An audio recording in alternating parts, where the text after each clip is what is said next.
Now the question is, what's going to replace fossil fuels? Every American right now has 200 to 300 energy slaves standing behind them doing work that we take for granted. The energy in the taxi that got me here today, the lights in this building, our food system. The average food travels 1,500 miles to get to our plate, and that all uses energy. All these things are subsidized by a one-time endowment of fossil energy that is so powerful that for all human intents and purposes, it is indistinguishable from magic.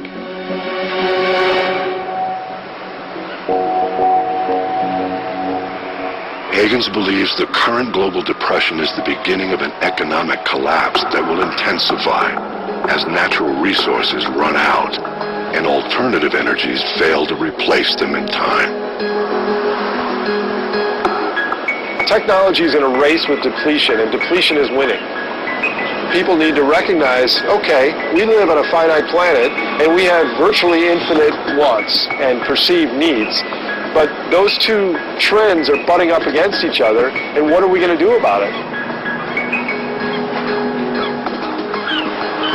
We've been so endowed with natural resources for 60, 70, 80 years, we have not really thought that this was a problem. There have been some recessions and even a Great Depression, but we've always reset from that. We build our institutions and our expectations assuming that this sort of subsidy will continue in the future. And now we've built a lifestyle that is no longer sustainable. We can live within our means, but only when we acknowledge that there are limits. And our economic system right now does not acknowledge that there are limits. The financial system as we know it is completely untenable, and there are going to be big changes. The idea that our economic system is completely failing is hard to believe, but Higgins points to America's mountainous debt as proof. The balance between that debt and our available resources is delicate. When it tips, the system collapses. We have built an entire industrial civilization on the assumption that there will be more every year. We now know that resources are harder to find, and in order to keep the system going, we've flooded the American economy as well as the world economy with more and more credit.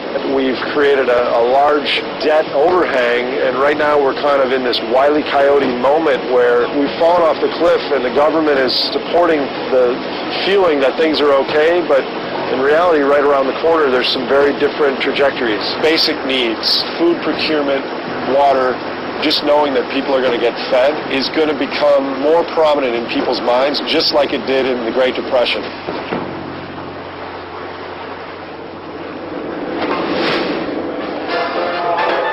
The 1920s were this kind of go-go period where a lot of people were invested in the stock market. On Black Tuesday, the stock market lost 12%. And it lost 40% 2 months later, and eventually the stock market from its highs in 1929 to its lows in the mid-30s lost 90% of its value.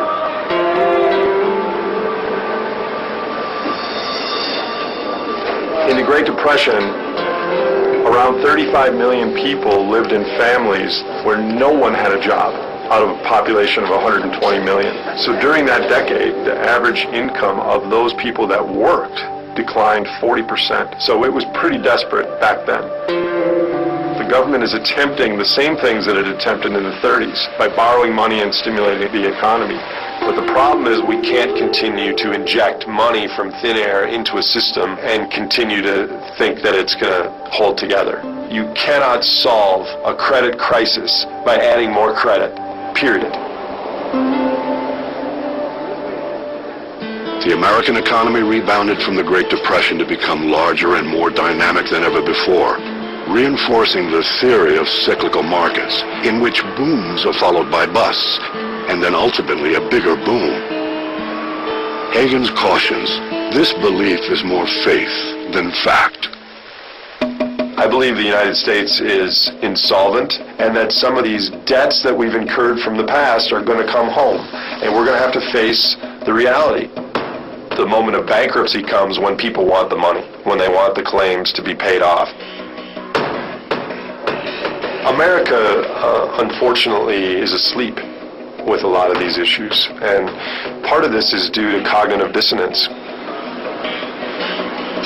Cognitive dissonance is when our brains don't want to acknowledge the gravity or seriousness of a situation. A good example is in Jared Diamond's book Collapse, where he talked about a dam was about to break, and people 3 miles downstream were really afraid, and people 2 miles downstream were like really freaked out. But people living within a mile, living of the dam, they weren't concerned at all.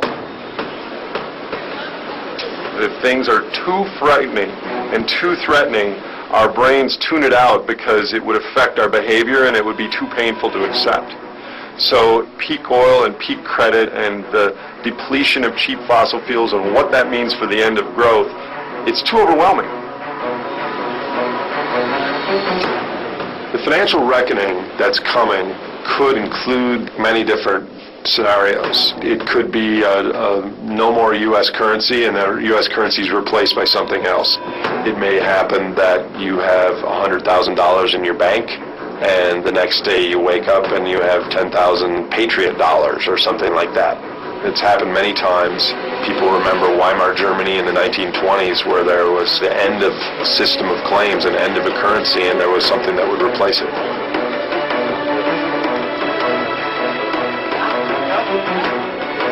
The average American knows that something is wrong, but the problem is they don't really speak up and get really vocal about it because they don't know what to do.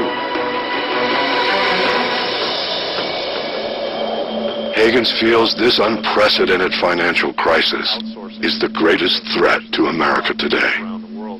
The debate continues. The problems are all interrelated. The economy, energy, food and water. Okay, and how that works. Because we live in a world clearly where if you have the money, you can buy them. I put water at the top of the list, by the way, because everything everybody else has talked about, we have lived without once before. We've never lived without water, which is one of the reasons it's taken for granted. We've never lived without it, and we're running out of it and we don't see it. We live in a water economy. We do not live in a petroleum economy. Water runs the world. In 5 years, at our current rate of behavior, we will have far more options for energy sources and far fewer options for water. But what's the big difference? There are replacements for oil. There are no replacements for water. People will look back on the early 21st century and say, what were they thinking? We are not at the doorstep of a crisis. We are in a crisis.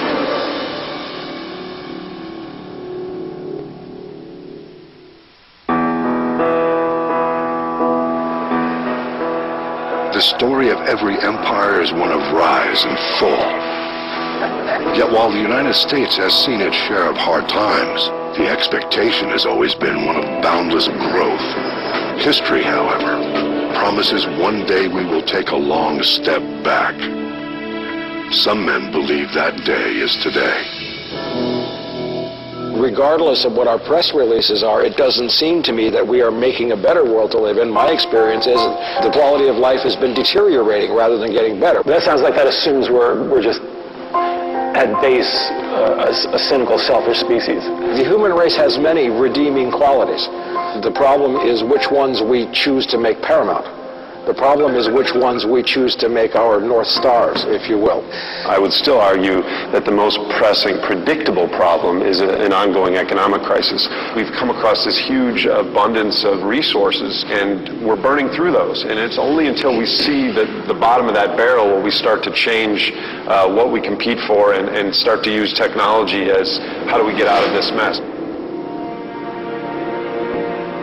Sometime in the next decade, there's going to be a financial reckoning where we're going to have to dramatically tighten our belts, use less, consume less, because there will be less available. The United States right now uses twice the energy as the country of Ireland per individual. Yet on subjective well-being studies, they're just as happy as we are. We use 37 times the energy as the average person in the Philippines, yet they are just as happy as we are. So I'm sure that whatever comes, we will be able to adapt to it. It's just the 6-month window of when it happens that I worry about.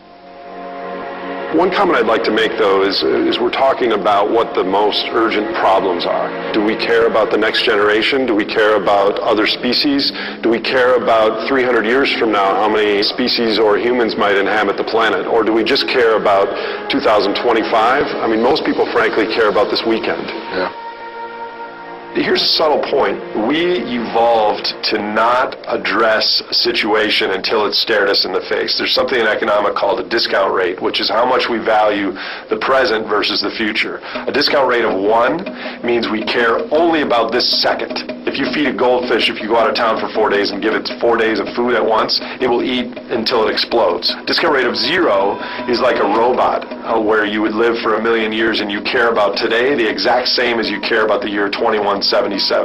Humans have very steep discount rates, and what this means is that we as a species won't really address our problems until the problems are staring us in the face. You know, peak oil and climate change and all these grand super themes that we read about, these are like 10, 20, 30 years down the road. That has the mental weight of 0 to the average person hearing about it.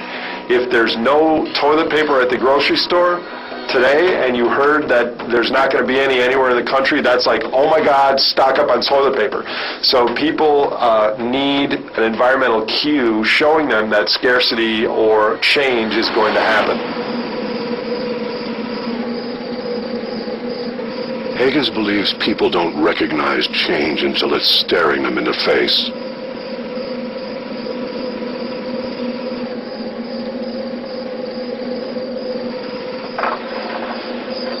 Higgins also believes great changes could be upon us sooner than we realize. Eventually, the currencies we have right now might go away and might be replaced by something. It's not even my imagination. Our own Treasury Secretary last year mentioned a global currency. I am absolutely convinced that the imposition of a global currency will expedite the crash of everything much faster. You know, it's helpful to remember that paper currencies are only about 150 years old. This has been a very short-term experiment. Can I steer the conversation in a little bit more in a sort of a practical direction for a second? Everything I'm listening to is fascinating, and half of it I agree with, half of it I disagree with. What about our practical problems of the future? Which is that we and the world are running out of water. John Cronin, born 1950, is the director of the Beacon Institute for Rivers and Estuaries and a senior fellow at Pace University. He has investigated environmental violations across the country and is developing a technology network to deliver real-time data on water quality. He sees a shortage of clean water as the most pressing threat to America. We don't live in a petroleum economy, we live in a water economy.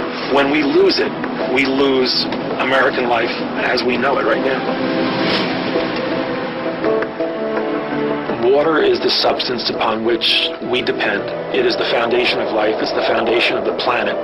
But all over the nation, and all over the world in fact, both quantity and quality of water is in dire danger in the 21st century. In the western United States, the concept of water shortage, it's a headline in daily newspapers. In 2010, Governor Schwarzenegger told the state legislature in California that he would sign no more bills coming out of the state legislature until they revamped California's water laws. That's how severe it is. In the Midwest, you have the Ogallala Aquifer. There's this huge trapped underground sea of fresh water that was left behind by a glacier. You know, rainwater didn't create it. Rainwater doesn't replenish it. So as we exhaust it, which we're doing, we're taking away one of the single biggest supplies of fresh water in that region of the United States. In Baton Rouge, Louisiana, if you go into any restaurant that sells shellfish,